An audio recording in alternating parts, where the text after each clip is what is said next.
Senhor, nós te agradecemos, ó Deus, porque nesse dia nós celebramos a tua ressurreição, tua vitória definitiva sobre a morte, sobre o pecado, a sua inauguração também da nova aliança que nós estamos tentando entender até hoje, como isso pode ser uma realidade na nossa vida, Senhor. Senhor, abre o nosso coração, Senhor, que nós possamos enxergar, possamos ver quem o Senhor é, possamos ver na Tua palavra, possamos ver também como caminhar nisso, Senhor. Ó Deus, vem estar conosco, abre o nosso coração para aquilo que o Senhor deseja revelar. Pedimos em Teu nome. Amém. Ok, então nós estamos vendo no livro de Jeremias, depois de ter visto bastante sobre como ele avisou, advertiu e mostrou para o povo que eles iriam para o cativeiro, essa época difícil da história do povo de Deus, e nós estamos agora vendo como no meio desse contexto, no meio dessa situação, ele estava profetizando sobre a nova aliança, e isso tem muito a ver conosco, porque nós já estamos vivendo no tempo da nova aliança, mas nós estamos olhando aqui como os profetas olhavam, não viam os detalhes, as sequências, às vezes com muita clareza, mas eles viam coisas que estavam lá na frente, picos que estavam lá na frente, eles viam e aquilo, às vezes eles não conseguiam distinguir como aquilo ia acontecer, mas eles já viam coisas que não aconteceram ainda. Então nós estamos vivendo o tempo da nova aliança, mas muita coisa do que nós estamos vendo, estamos dando uma olhada nesses capítulos em Jeremias, estamos vendo que muita coisa ainda não aconteceu e queremos entender como Deus mostrou para ele, porque mesmo que a gente esteja numa posição muito mais assim, a gente tem muito mais facilidade de ver as coisas que já passaram e estamos muito mais próximos do fim. Então, a gente consegue ver as coisas que passaram, a gente está mais próximo do fim, então, pelo menos teoricamente, nós deveríamos enxergar com mais clareza aquilo que ainda precisa acontecer, mas nem sempre isso tem acontecido. Nós estamos, às vezes, muito distantes ainda de entender exatamente o que Deus quer fazer com a nova aliança, em que contexto que foi.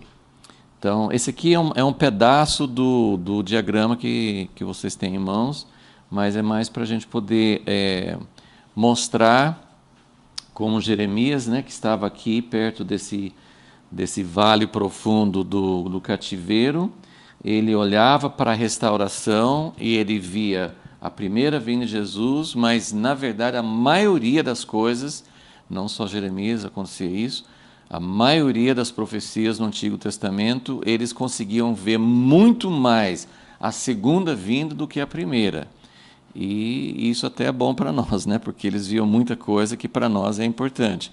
A primeira vinda é fundamental, mas já para nós, na nossa posição histórica, é passado. Então, aquilo que eles viam da segunda vinda é muito importante para a gente entender.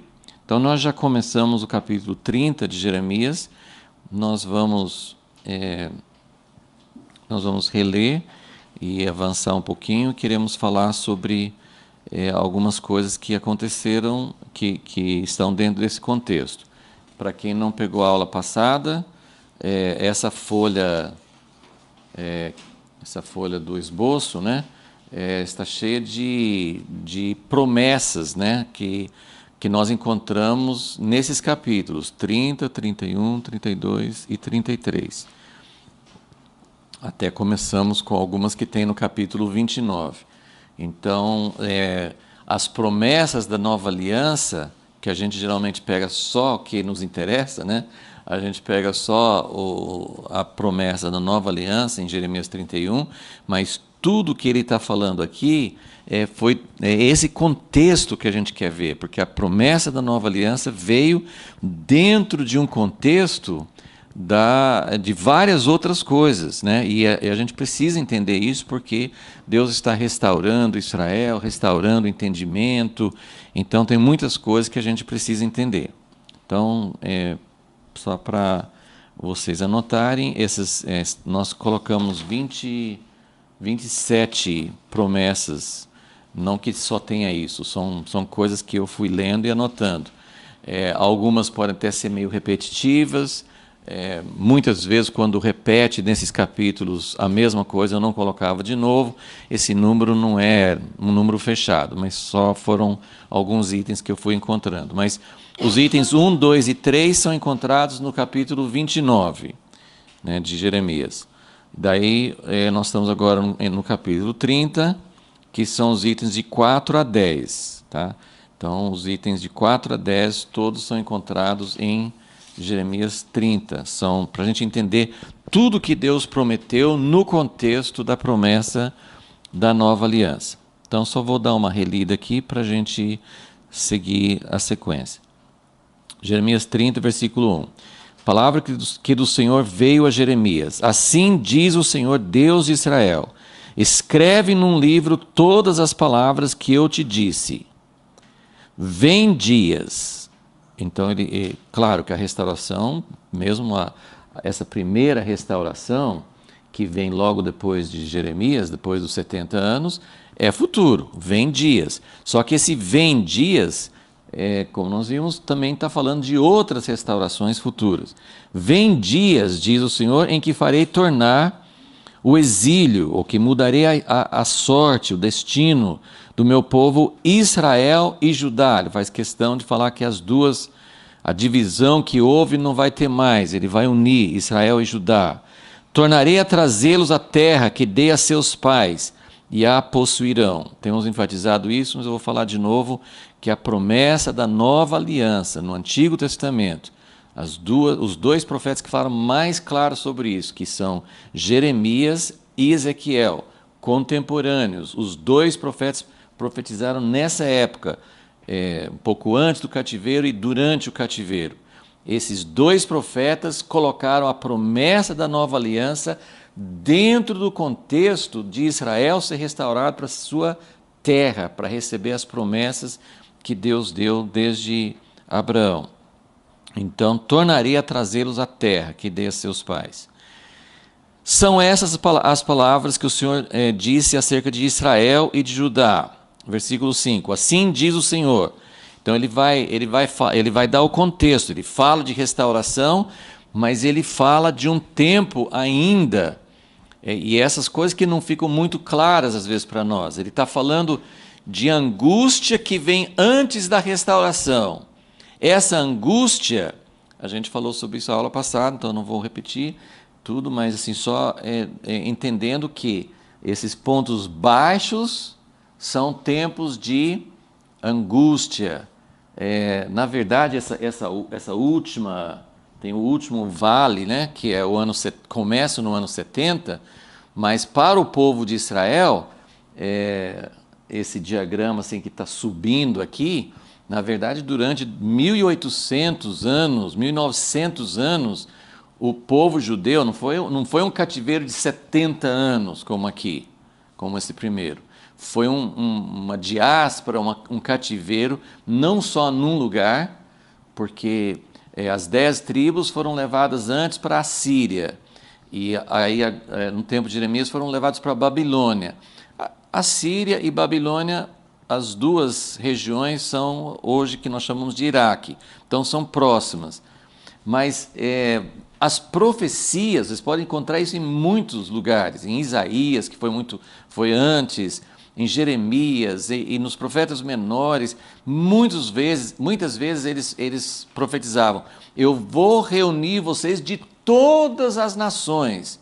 Mas na época de Jeremias eles não foram para todas as nações. Só que nessa outra diáspora, sim, foram para todas as nações, inclusive o Brasil, né?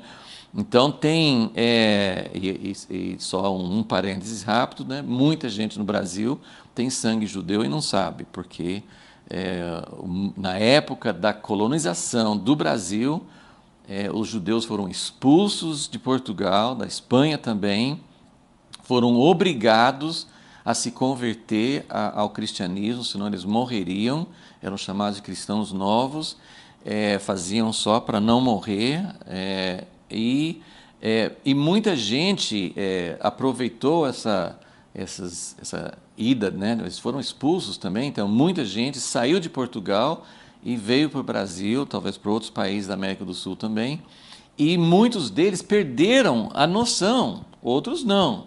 Alguns, tem muitos estudos interessantes que descendentes de judeus no Brasil não sabiam exatamente que eram judeus, mas não sabiam por quê, que eles tinham algumas tradições na família que remontam aos costumes judaicos. Então tem muita gente mesmo no Brasil, aí misturou também, casou, misturou, diluiu, né, entre outros povos, mas muita gente no Brasil tem descendência judaica, né, e não sabe disso. Mas Deus promete trazer de volta, né, nessa última restauração, pessoas de todas as nações do mundo, e a gente vê que realmente tem países da África, países da Ásia, países da Europa, países das Américas, têm voltado para Israel. Então, mas antes de falar sobre essa restauração, ele fala sobre um tempo de angústia. Então, esse diagrama é para vocês entenderem que tem vários picos e tem vários vales. E quando os profetas falam sobre essas épocas, às vezes é difícil você definir exatamente qual época que foi. Mas ele vai falar aqui, então, no versículo 5. Ouvimos uma voz de tremor, mas não de paz. Perguntai e vede se um homem tem dores de parto. Então, por que vejo a cada homem com as mãos sobre os lombos, como há que está dando à luz? E por que se tornam descorados ou pálidos todos os rostos? Aí o versículo 7 é um versículo chave. Porque aquele dia, e os profetas falavam muito sobre aquele dia, haverá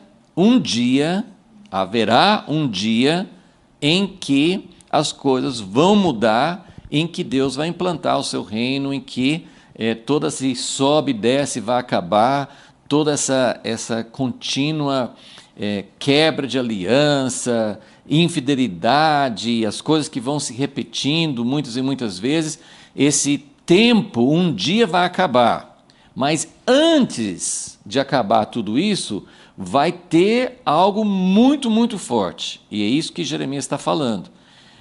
O tempo da destruição de Jerusalém, na época de Jeremias, foi um começo disso, mas não resolveu todos os problemas.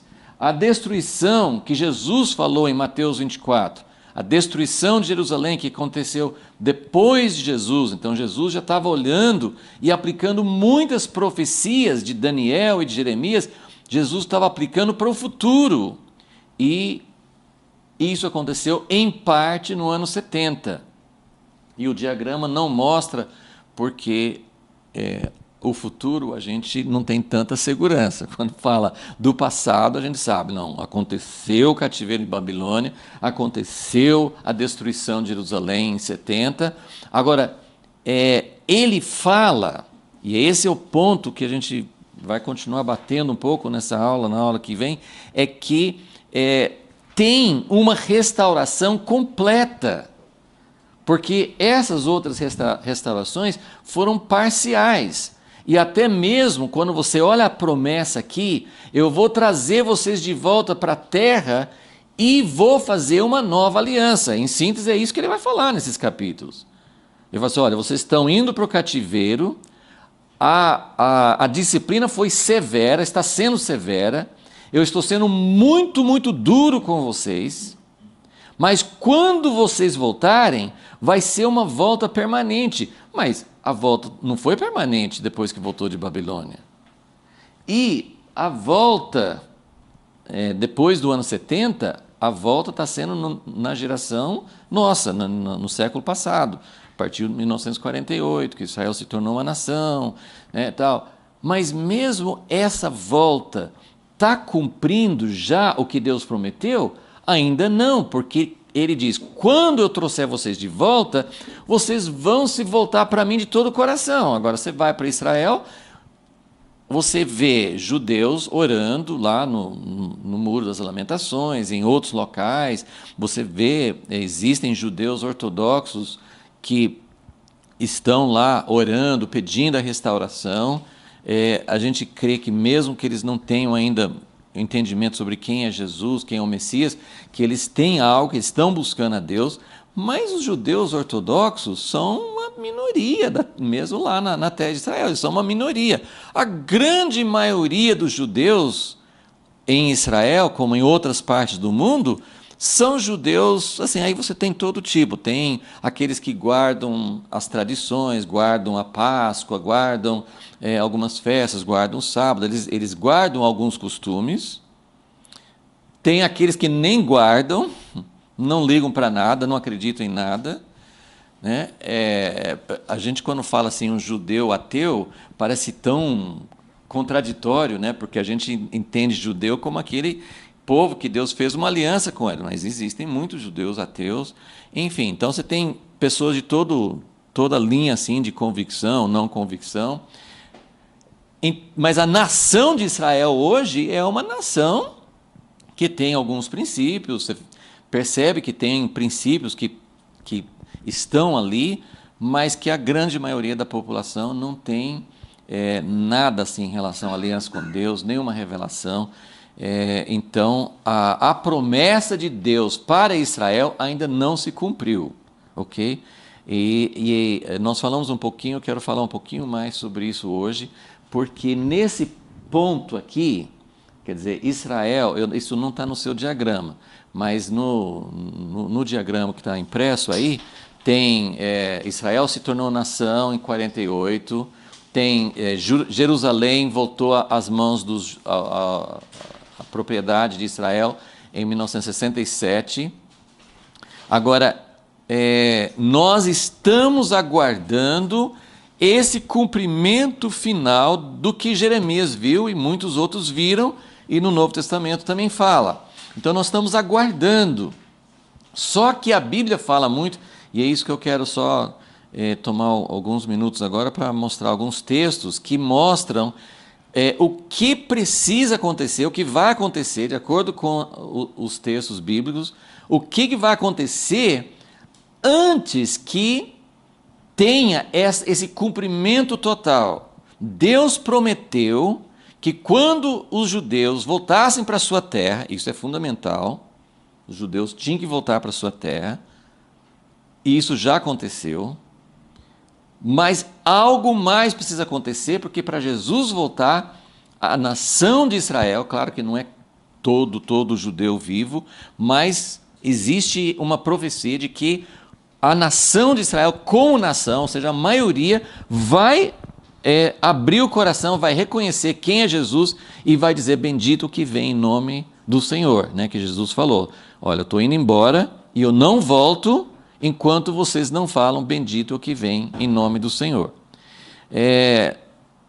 Um outro parênteses rápido, quero lembrar vocês que existem profecias que a gente pensa, como que isso vai acontecer? Não parece nem ser possível, não parece plausível, não parece provável. Está falando aqui que vai acontecer isso, mas a gente não vê sinal nenhum. Eu quero que vocês, porque hoje, 70 anos depois mais de 70 anos, depois da fundação de Israel, a gente está um pouco acostumado de saber que o povo de Israel está lá.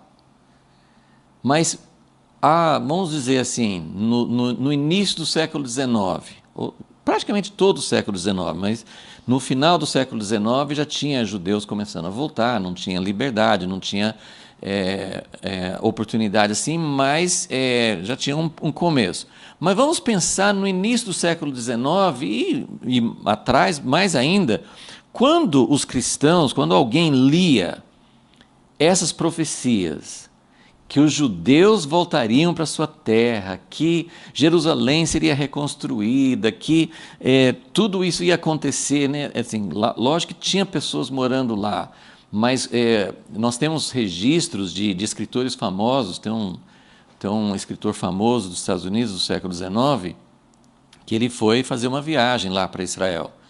Ele não era cristão, mas ele escreveu muitos livros famosos, da literatura, e era muito conhecido, o nome dele era Mark Twain. E ele fez uma viagem lá e ele descreve como era a terra de Israel no século XIX. E era tudo assim, tinha árabes lá, tinha alguns judeus, muito poucos, mas estava sob o domínio dos turcos, né, do Império Otomano. Mas ele descreve tudo abandonado. Quando os profetas falam assim, vocês vão ser expulsos, a terra vai ficar deserta, vai ter gado até onde tinha cidades, assim, sabe assim, é tudo abandonado, tudo em decadência, tudo abandonado. Foi assim que ele descreveu no século XIX, que não faz tanto tempo. Ele descreveu assim e eu fico imaginando, gente, se sou eu naquela época lendo a minha Bíblia, eu falo assim, mas como vai acontecer isso? Mas será possível? Ó Deus, o Senhor está falando isso? Talvez depois que o Senhor voltar, né? Porque nós temos uma chave mágica, né? Jesus voltou, tudo vai mudar e vai mesmo, né? Mas gente, isso aconteceu. Nós estamos olhando para algo que há não tanto tempo atrás as pessoas teriam muita dificuldade de acreditar.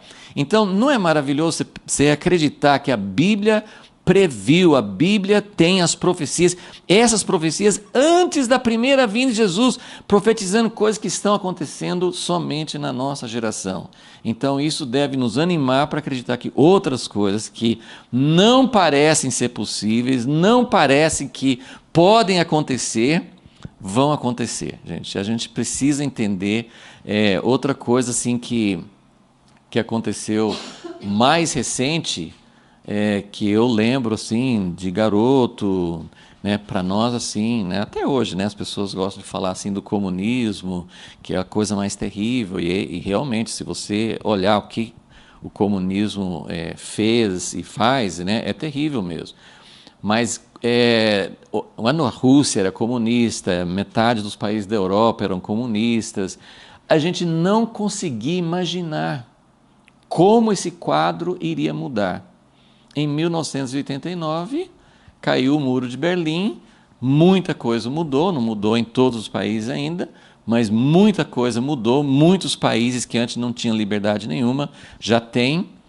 Então, estou dando isso como exemplos de coisas que eu lembro muito bem de como eu não consegui imaginar como o mundo poderia ser diferente do que era e muito rápido e muito inesperado. Ninguém estava esperando o Muro de Berlim cair, ninguém estava esperando que a Rússia se abrisse, né? Hoje a Rússia está meio fechando novamente, né? Mas ninguém esperava que essas coisas acontecessem. Okay? Então, versículo 7.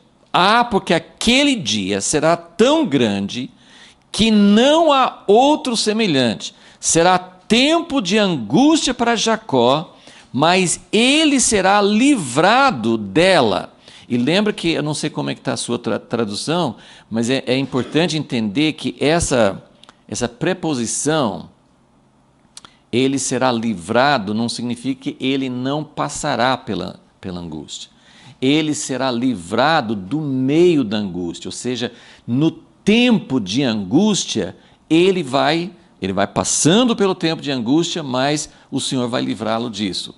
É mais ou menos como dizer antes, para Abraão, Deus falou com ele, sua descendência vai ficar escravo no Egito, mas o Senhor vai livrá-los de lá. Mas não significa que vai livrá-los de nunca passar pela escravidão. Não, eles passaram pela escravidão e foram libertos dela. Versículo 8, naquele dia, diz o Senhor dos Exércitos, eu quebrarei o seu jugo de sobre o seu pescoço, quebrarei as tuas algemas, nunca mais se servirão dele os estranhos, antes ele servirá ao Senhor seu Deus, como também a Davi seu rei, que lhe levantarei. Portanto, não temas, ó Jacó, meu servo, diz o Senhor, nem te espantes, ó Israel, eu certamente te livrarei das terras de longe, a tua descendência da terra do teu exílio, Jacó tornará e descansará e ficará em sossego, e não haverá quem o atemorize. Então, o que eu quero que vocês vejam que essa profecia fala de aspectos que já se cumpriram, porque ele tem trazido pessoas, descendentes de longe, têm levado para a terra, mas eles não estão nessa situação, não estão servindo a Davi, que é, né, o descendente de Davi, que é Jesus. Eles têm um país independente, mas eles não estão livres de temor, muito pelo contrário, eles vivem debaixo de temor. Então eles ainda não viveram essa libertação. E o versículo 12 fala: assim diz o Senhor, o teu ferimento é incurável e a tua chaga não tem remédio. Bom, já vou chegar nesse versículo de novo, mas então eu queria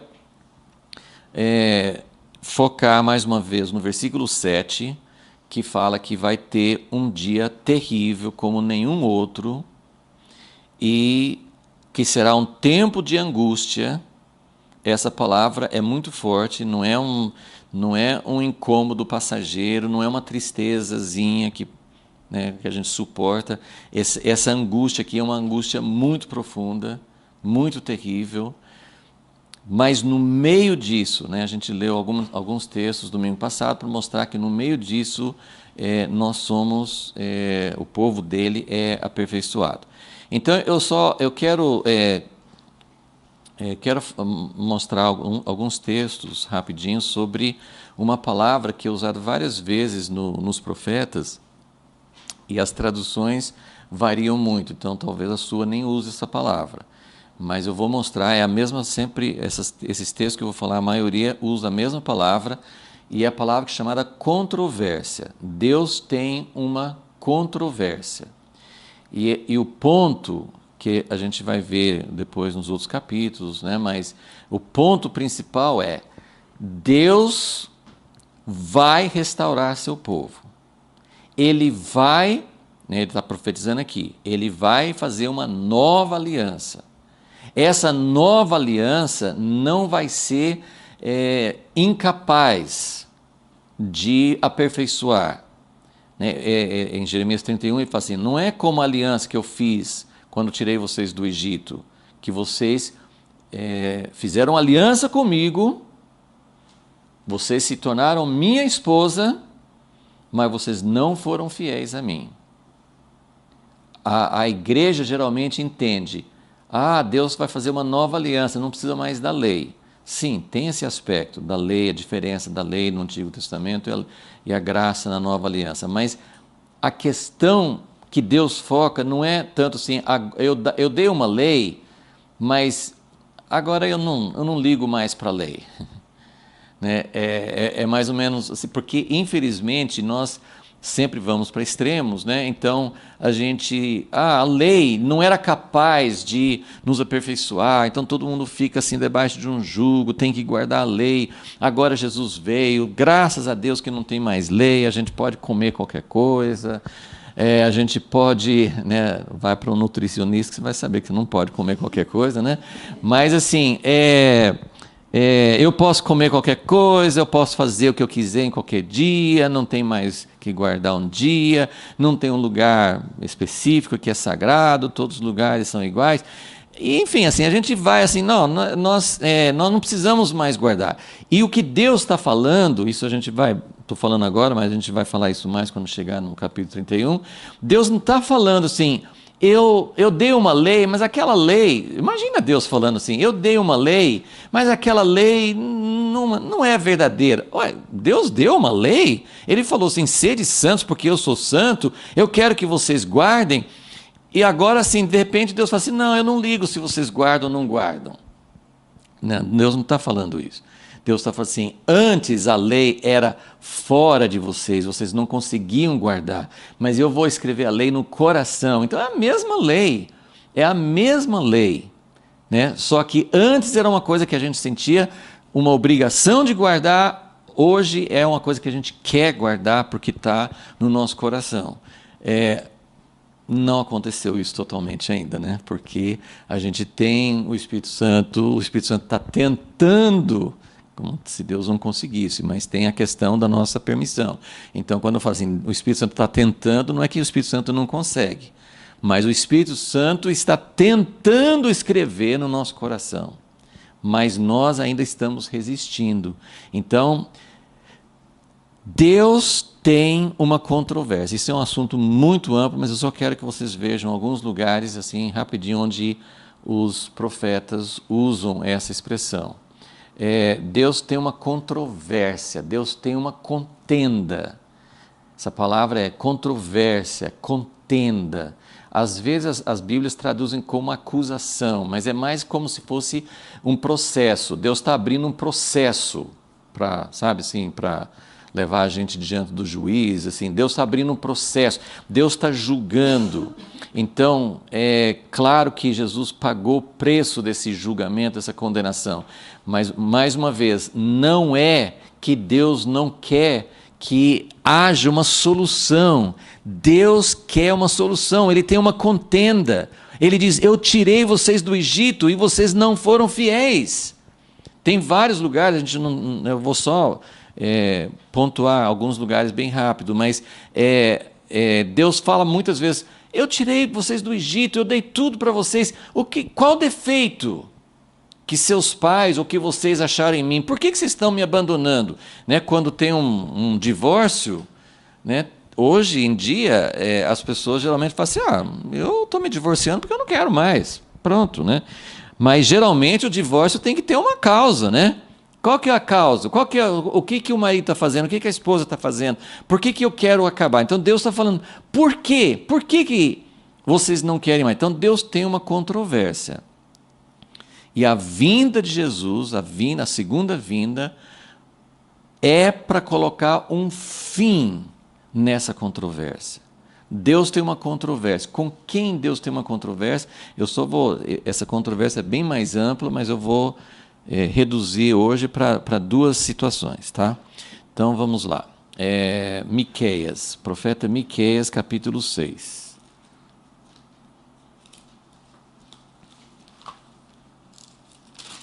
Miqueias é antes de Naum, não ajudou nada, né?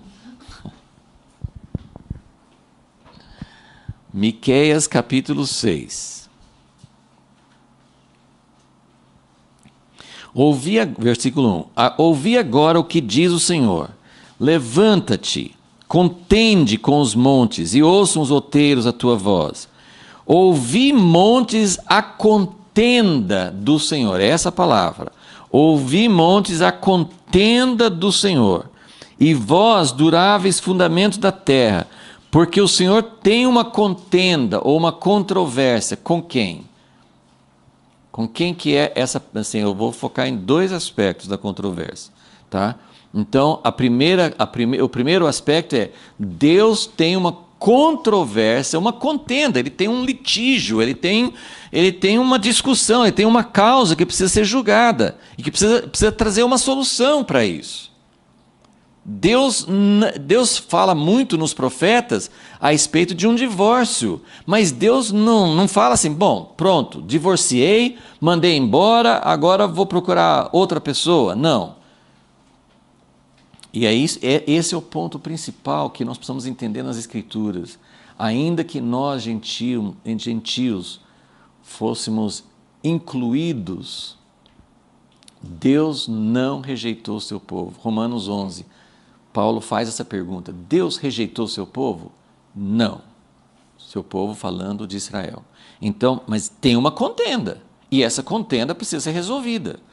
Então, ouvi a contenda, porque o Senhor tem uma contenda, uma controvérsia com seu povo, e com Israel entrará em juízo. E aí ele vai falar, ó povo meu, versículo 3, o que é que tenho feito? Em que te enfadei? Responde-me. Certamente fiz subir da terra do Egito. Mas eu só quero que vocês vejam assim, que existe uma contenda, uma controvérsia, e as profecias que falam da restauração final, como essa que nós estamos vendo em Jeremias 30 em diante. Essas profecias estão falando, sim, vai ter uma restauração. Teve um momento no cativeiro babilônico e depois houve uma restauração, mas não foi uma restauração total, não resolveu a contenda. Houve outra contenda. Jesus falou antes, né, da morte dele, ele falou assim, Jerusalém, Jerusalém, ele chorou sobre a cidade de Jerusalém, porque ele falou assim, vocês não conheceram o dia da sua visitação. que é o dia da visitação? É o dia em que o Senhor estava pronto para reatar, o Senhor estava pronto para resolver essa questão e voltar à restauração. Mas Jesus veio e o povo em geral, né, muitos aceitaram, mas a nação, a liderança, não aceitou. Então Jesus falou assim: vocês não aceitaram, então por isso o Senhor vai ter uma contenda, ele vai ter uma controvérsia, ele vai entrar em juízo, ele vai exercer a questão da aliança, né? A aliança tem direitos, tem privilégios, mas tem responsabilidades, tem penas, tem juízos na aliança. Nós entramos em aliança, não é assim, pronto, eu vou falar um exemplo que veio na minha mente, mas acho que é um exemplo bem bobo, né? Assim, mas quando hoje assim, eu nem acompanho muito de perto, mas você sempre vê essas notícias de times grandes de futebol que contratam jogadores, ou técnico, ou um jogador, então tem esses contratos milionários, né? O cara vai jogar lá, vai ganhar tantos milhões e não sei o que e tal, mas todos esses contratos têm uma cláusula de multa, de pena, quando a pessoa quebra o contrato. Então, só estou dando isso como exemplo, porque a aliança com Deus, ela traz benefícios. Vocês vão ser meu povo, vocês vão desfrutar, vocês casaram com o Senhor do universo, Ele tem todas as coisas, Ele vai prover, Ele vai abençoar. Agora, se vocês não forem fiéis à aliança, vai ter as penas da aliança. Ah, mas na nova aliança não tem mais isso. Né? Eu sempre vou para Hebreus 10 quando surge essa pergunta. Hebreus 10 fala assim: então, no tempo da lei, quando uma pessoa quebrava a lei de Moisés, por 2 ou 3 testemunhos, ele podia ser apedrejado. Agora, qual seria o castigo mais sério? Gente, mais sério do que apedrejar? De qual pena vocês acham que alguém pode ser digno de sofrer se ele despreza o sangue da nova aliança? Isso está no Novo Testamento, está em Hebreus. Então Deus tem uma controvérsia. E a primeira controvérsia dele, depois assim, a segunda parte da controvérsia é com as nações. Mas a primeira controvérsia é com o seu povo. E ele vai resolver isso com o seu povo antes. Então, a restauração, ela vem depois de resolver essa controvérsia. A controvérsia precisa ser resolvida. Então, ele fala aqui, tem várias outras, mas eu vou pegar agora Oséias, né, que é aqui pertinho. Volto um pouquinho para Oséias.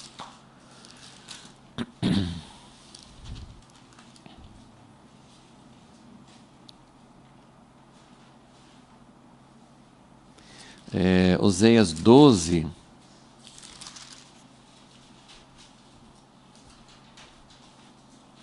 versículo 2.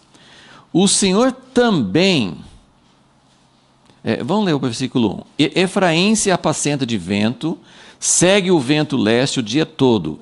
Oséias era profeta para as 10 tribos. Oséias foi bem antes de Jeremias, né? O povo... As 10 tribos ainda não tinham ido para o cativeiro e Oséias estava profetizando, alertando, advertindo que eles, se eles não se arrependessem, eles iriam para o cativeiro. Então, Efraim se apacenta do vento, segue o vento leste, multiplica mentira, faz aliança com a Síria, manda azeite ao Egito. O Senhor também com Judá tem contenda, tem controvérsia, é a mesma palavra. Castigará Jacó segundo os seus caminhos e o recompensará segundo as suas obras. Então, Deus precisa resolver essa contenda com o seu povo, ok? Então, e aí tem vários outros textos, mas eu vou ficar só nisso para a gente seguir adiante. A segunda parte da contenda de Deus é com as nações. Deus também tem uma contenda com todas as nações. E aí encontramos isso em Isaías 34.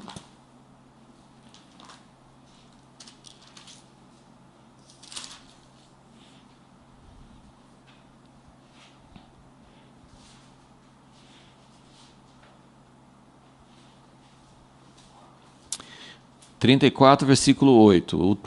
Todo esse capítulo está falando sobre...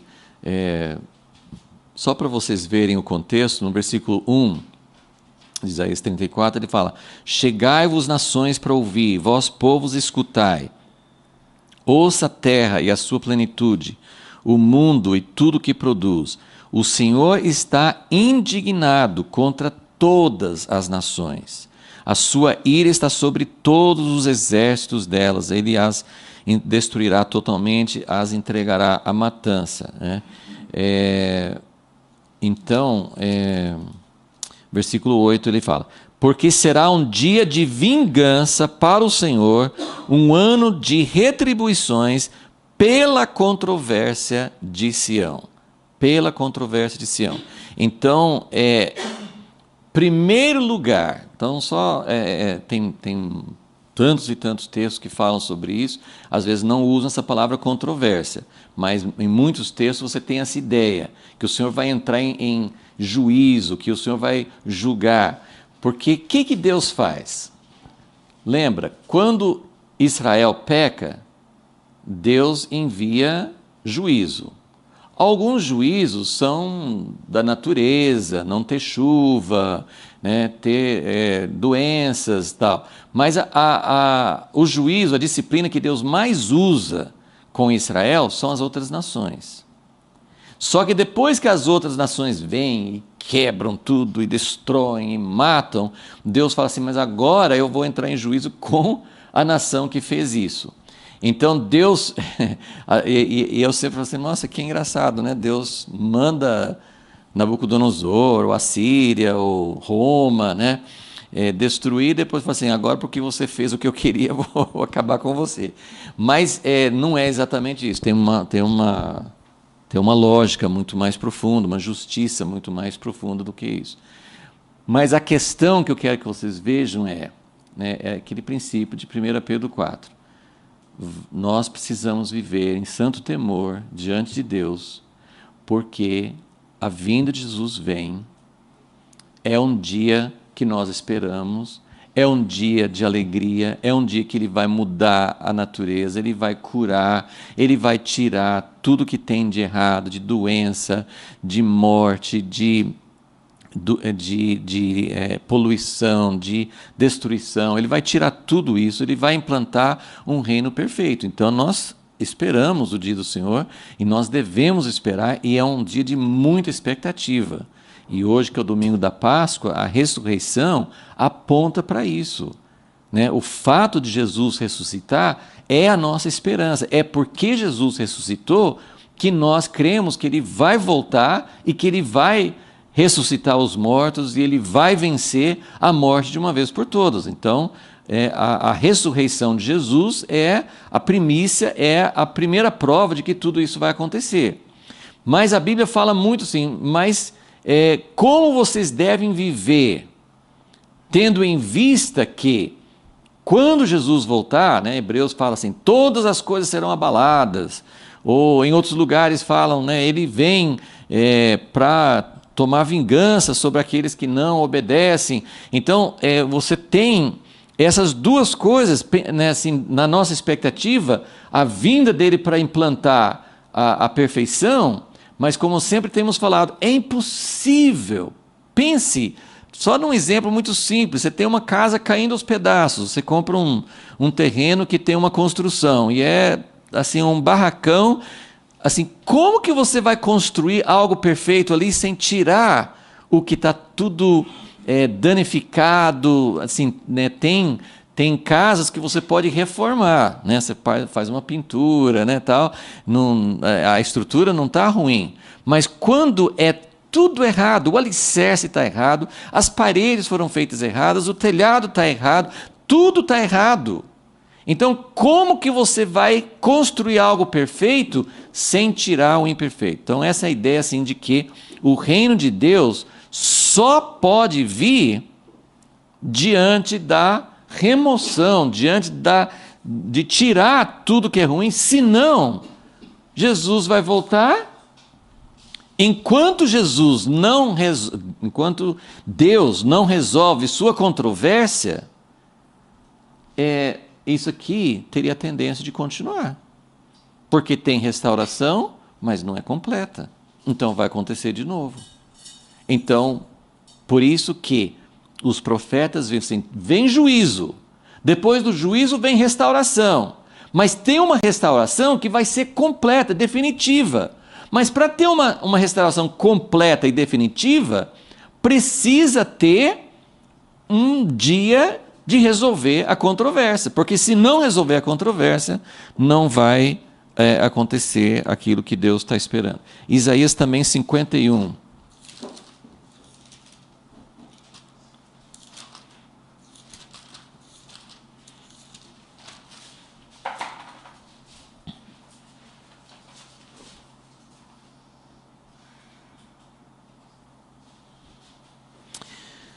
Isaías 51, versículo 22. Assim diz o Senhor teu Deus, que pleiteará a causa do seu povo.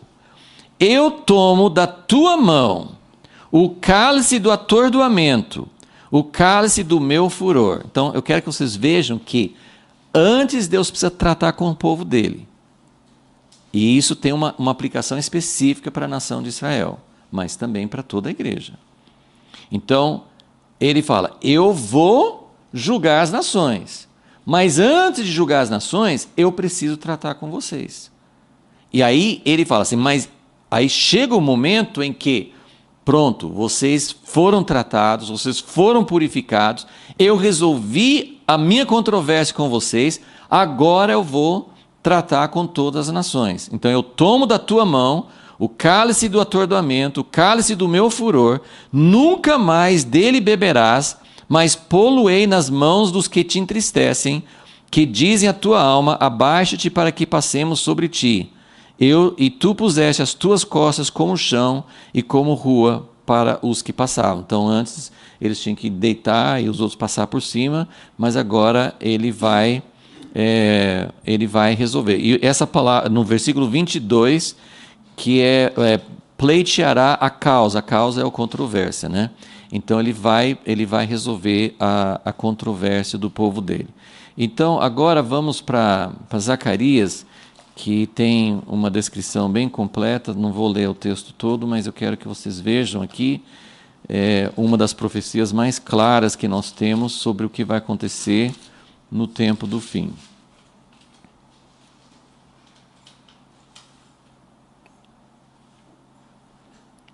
Zacarias 12.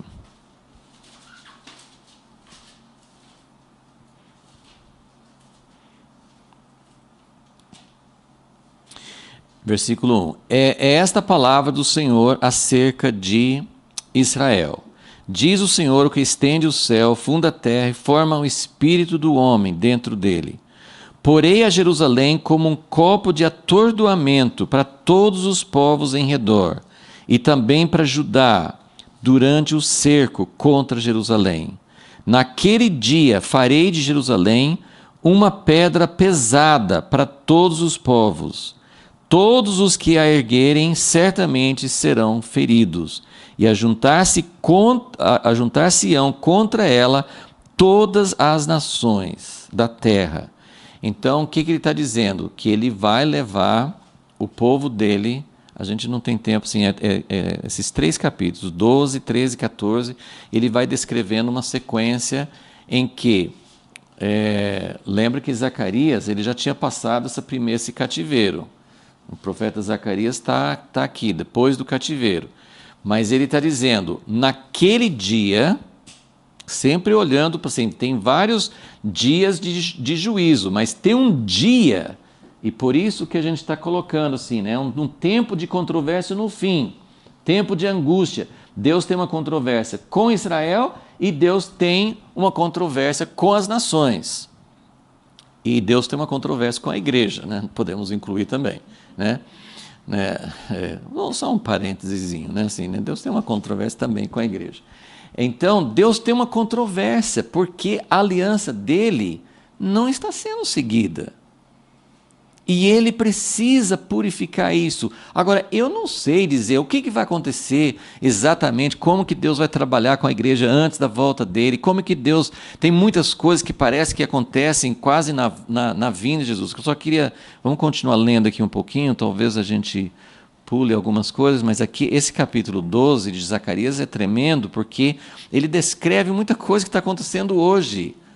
Jerusalém, todo mundo que quer resolver o problema de Jerusalém, Jerusalém é um copo de atordoamento, é um problema, né? Quantos chefes de Estado, né?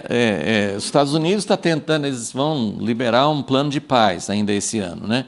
Para Israel. E aí tem essa competição que o Putin da Rússia também está dizendo que ele tem um plano melhor do que dos Estados Unidos, né? Mas todo mundo que tenta resolver Israel, Jerusalém, não consegue. Não, assim, é uma pedra pesada, né? É uma pedra pesada para todos os povos. Todos os que a erguerem certamente serão feridos. E no fim, ele vai juntar todas as nações contra Israel. Versículo 5: Então os chefes de Judá dirão no seu coração: a minha força são os habitantes de Jerusalém e o Senhor dos exércitos. Você acha que Israel hoje, apesar de estar sendo ameaçado por todos os lados, Israel, lógico que tem algumas pessoas lá que pensam assim, né, os judeus messiânicos e tal, mas Israel como todo, eles não estão dizendo minha força é o Senhor, né? Mas ele está dizendo, isso vai acontecer, vai acontecer. Versículo 6, naquele dia porei os chefes de Judá como uma brasa ardente debaixo da lenha, como um facho entre gavelas, a direita e a esquerda consumirão a todos os povos em redor. Então ele vai falando que o Senhor ele vai salvar, versículos 7 e 8, ele vai salvar o povo dele, ele vai procurar destruir as nações que vierem contra Jerusalém, versículo 9, versículo 10, sobre a casa de Davi, sobre os habitantes de Jerusalém, derramarei o espírito de graça e de súplicas. Olharão para mim, a quem trespassaram. Gente, como que Zacarias viu isso? Jesus não tinha sido morto na cruz. E eles nem entendiam muito essa morte do Messias.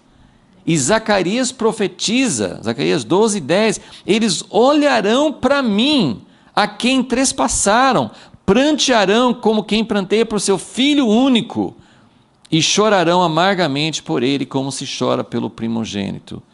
E aí continua no capítulo 13, é que ele fala sobre que vai ter um tempo, 13, versículo 8, nós lemos domingo passado, que fala que 2 partes do povo de Israel serão mortas, né? E uma parte que vai passar pela tribulação. Então, tem muitas coisas que a gente não entende, muita coisa assim de sequência, o que vai acontecer primeiro, como que vai ser isso, mas se você começar a olhar isso, você vai ver no Velho Testamento e no Novo. Jesus falou, né, a gente leu também domingo passado, vai ter uma tribulação como nunca antes, mas aquela tribulação vai aperfeiçoar algo em nós.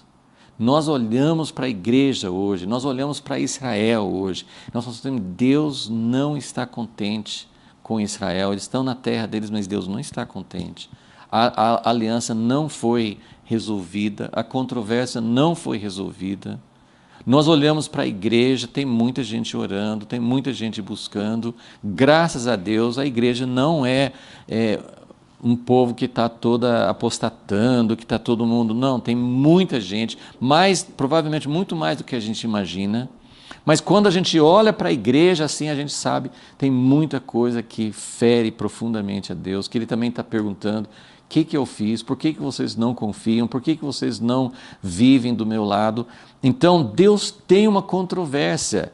Como isso vai acontecer, eu não sei exatamente, mas eu sei que Deus tem um processo.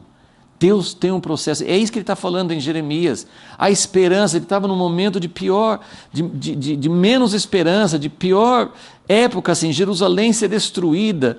Ele fala tanto, e agora quero, nos minutinhos que a gente tem ainda, Vamos voltar para Jeremias 30, e eu quero que uma das coisas mais importantes para a gente entender sobre essa controvérsia é que nós precisamos entender que a nossa doença, a doença da igreja, é a mesma doença de Israel, é a mesma. Nós temos uma doença incurável. Enquanto a gente não enxerga isso, enquanto a gente não enfrenta isso, Deus não consegue resolver a sua controvérsia conosco. Então, Jeremias 30, versículo 12. Assim diz o Senhor, o teu ferimento é incurável. Se Deus fala que uma doença não tem cura, qual a esperança que sobrou para nós? O teu ferimento é incurável, a tua chaga não tem remédio. Desenganado, né? Aquela situação que o médico fala assim, ó, volta para sua casa, toma remédio de dor e espere a morte, né? Não tem cura.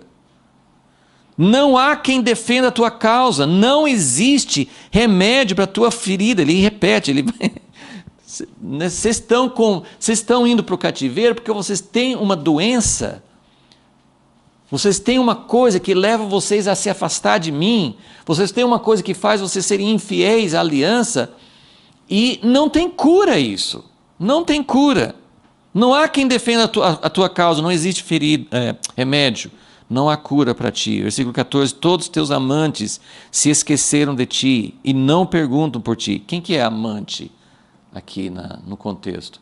São os outros países, né? Tinha os outros deuses, né? Que às vezes eles recorriam a outros deuses, mas nesse contexto dos profetas, eles falavam muito, sim, sobre...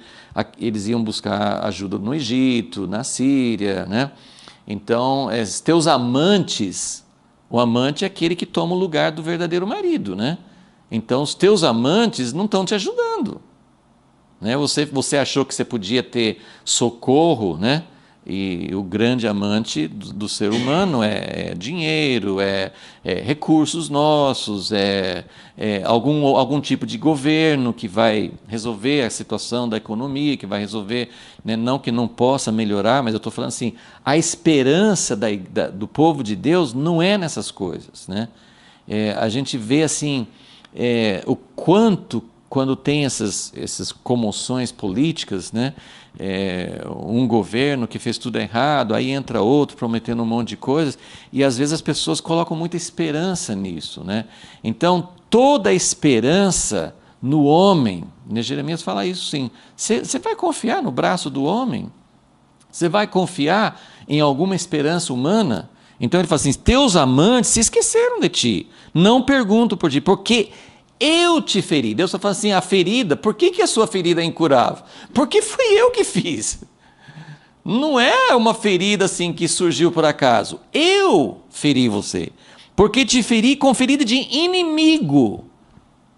Eu te feri com uma ferida de inimigo. Mas não é. Porque, na verdade, o inimigo fere para matar. E Deus não fere para matar.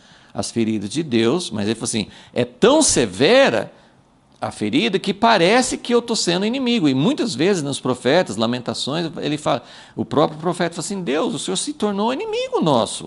O Senhor está agindo contra a gente. Te feri com ferida de inimigo, com castigo cruel. Mas por quê? Esse aqui, a melhor comparação que eu sempre vejo, né, assim, para a gente entender isso, é o médico que trata a pessoa com radioterapia ou quimioterapia, que é um tratamento desumano, se for olhar assim, né, uma coisa que judia demais, né? Mas o médico fala assim, você tem uma doença terrível e eu vou ter que usar um tratamento agressivo, um tratamento muito sério, né? E às vezes o tratamento é quase pior do que a doença. No sintoma, às vezes a pessoa tem um câncer que nem tinha muito sintoma ainda, né? Iria causar a morte, mas descobriu que tem um câncer, vai lá e começa assim, aí que a vida da pessoa fica ruim. Antes ela nem sabia que tinha o câncer e nem estava sofrendo muito, mas daí de repente começa a fazer o tratamento e a coisa fica terrível, né? Nós tivemos um irmão, acho que o Branco conhece, né? O Joel, né? Irmão Joel, lembra dele? Joel Medina, Joel da Rita, né? Ele passou por um tratamento que eu tenho dificuldade de ouvi-lo descrever o que ele passou. É difícil, sabe? Assim, né? Que ele fala o que a radioterapia, ele combinou, né? Radioterapia e quimioterapia, e aí, assim, ele não conseguia nem colocar água na boca, não, assim, realmente era na região da cabeça, então ele sofreu horrores, horrores. A pessoa, quando está nesses tratamentos, a pessoa até fala assim, eu prefiro morrer. Né? Então, isso é só para a gente entender. Deus nos feriu, Deus nos fere com um castigo cruel, porque é uma doença séria. Então, tem que ter um tratamento sério. Então, a controvérsia, e na verdade a controvérsia de Deus com Israel, a controvérsia de Deus com a igreja, a controvérsia de Deus com as nações, não é para o mal. Você fala assim, Deus está sendo, né, irado, ele quer acabar com tudo. Não, ele não quer acabar. Ele quer acabar com o que está fazendo mal para nós.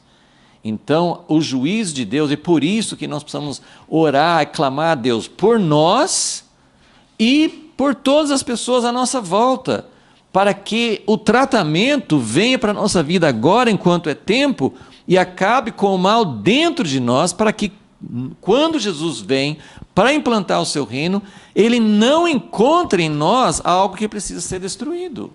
Né? Então, por causa da grandeza da tua maldade, da multidão dos teus pecados, porque gritas por causa do teu ferimento, tua dor não tem remédio. Ele falou de novo.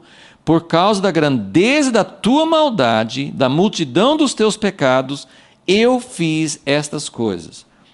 Aí ele fala que depois ele vai julgar os que foram duros com Israel, no versículo 16, e no versículo 17 aí ele já começa a prometer. Então, essa é a controvérsia. A controvérsia é como curar o povo de Deus daquilo que nos separa dele. Como resolver? A controvérsia de Deus é com seu povo em primeiro lugar, depois com as nações, mas sempre com o objetivo. Deus quer toda a terra, Deus quer as nações, Deus quer o seu povo, mas é essencial, isso nós vamos continuar desenvolvendo esse pensamento, vocês vão ver aqui, para que o reino de Deus se estenda a toda a terra, para que o Senhor seja rei sobre toda a terra, para que Ele restaure a criação, para que Ele faça tudo bonito novamente, para que Ele faça um reino onde os animais vivem em paz, ninguém vai fazer mal em todo o seu santo monte, não vai ter mais instrumento de guerra. Lembra todas as descrições que tem nos profetas, dos salmos, de como vai ser o reino de Deus. Ele não pode fazer isso enquanto não resolve essas controvérsias. E a controvérsia dele é por causa do nosso pecado, essa é a nossa doença incurável, mas ele prometeu curar. Agora, infelizmente, não tem jeito. Se o médico tivesse um jeito de curar a pessoa sem passar por esses tratamentos agressivos, ele faria. O médico quer ver a gente curado. Deus muito mais, Deus quer curar, mas não tem um tratamento indolor, não tem. Então, ele fala, versículo 17, mas te restaurarei a saúde, curarei as tuas chagas, diz o Senhor, porque te chamam de a enjeitada, porque dizem Sião, por quem ninguém já pergunta, todo mundo esqueceu e tal. E ele fala que eles vão ser curados, versículo 22, ser-me-eis por povo e eu vos serei por Deus, que nós vamos depois falar mais disso. Então, eu só quero ler Isaías 30, versículo 6, outras promessas de Deus, curar essa ferida. Isaías 30, versículo 26, ele diz, a luz da lua será como a luz do sol, e a do sol 7 vezes maior, como a luz de 7 dias, no dia em que o Senhor ligar a quebradura do seu povo e curar a chaga da sua ferida. Então, vejam bem, qual que é a promessa de Deus? Essa nova aliança, que nós vamos chegar nela no capítulo 31, essa nova aliança é uma aliança feita que vai curar de vez. Jesus inaugurou isso, mas nós que cremos nele, nós ainda não estamos experimentando a plenitude. Nós estamos experimentando a nova aliança. Ela é válida, mas a nova aliança em plenitude não veio ainda. E a nova aliança em plenitude foi prometida dentro do contexto de Israel voltar para a sua terra, de Deus resolver a controvérsia com Israel, com a igreja, e poder reinar a partir de Israel sobre toda a terra. Então, a gente precisa entender isso. Jeremias 3, outra promessa de cura. Jeremias 3, versículo 22, fala assim: voltai, ó filhos rebeldes, eu curarei as vossas rebeliões.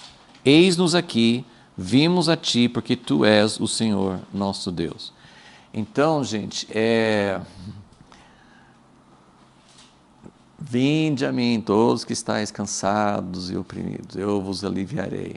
Mas, infelizmente, né, ele chama, né, o médico assim: vem aqui, tem um tratamento.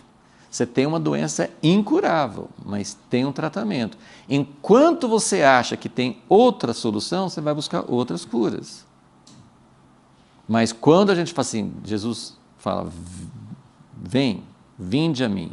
Deus fala assim: voltai, filhos rebeldes. Enquanto a gente não entender que a nossa ferida é incurável, não tem outro remédio, a gente não volta, né, de verdade. Então, esse é o contexto, é isso que Deus quer fazer. Claro que tem muitos pormenores nisso, tem muitos passos nisso, mas esse é o princípio que nós vemos na promessa de Deus para a nova aliança. Então, só olhando assim, esses itens da folha, né, do item 4 em diante, o jugo das outras nações será quebrado para sempre. Tudo isso aí são as promessas desse capítulo 30. O jugo das outras nações será quebrado para sempre, ou seja, o povo de Deus vai ser livre para obedecer a Deus, para viver diante de Deus sem nenhuma interferência. Número 5, Israel terá um rei, um descendente de Davi. Esse rei é o próprio Jesus, mas também inclui todo o governo dele. 6, estarão em paz e segurança, terão descanso permanente. 7, a ferida incurável será curada. 8, haverá reconstrução das cidades, alegria, prosperidade, multiplicação. 9, eles serão povo de Deus e ele será o seu Deus. E número 10, serão unidos para sempre, um só povo, nada de dois reinos, nada de divisão. Vale a pena? Vale a pena? Vale a pena passar pela quimioterapia de Deus? Senhor, nós queremos que o Senhor faça essa obra em nós. Queremos que a Tua promessa seja realmente a nossa esperança. Senhor, tira mesmo a nossa esperança em outras soluções. Ajuda-nos, Senhor, que nós possamos ver a Tua luz vindo sobre nós, Senhor. A Tua luz, o mundo inteiro, como diz em Romanos 8, a criação geme, a natureza, as nações, todas essas coisas que nós vemos nas notícias todos os dias, alguém matando, alguém cometendo barbaridades no Brasil, em outros países. Todo dia nós ficamos em desalento ao ver pessoas sofrendo, pessoas perdendo a vida, crianças sobrevivendo sem os pais, tantas coisas acontecendo, e nós ansiamos, nós gememos: Senhor, traz a solução. Mas nós sabemos que isso depende do Senhor resolver essas controvérsias, o Senhor ter realmente o Teu povo na terra em aliança contigo, Senhor. E pedimos, Senhor, faça isso.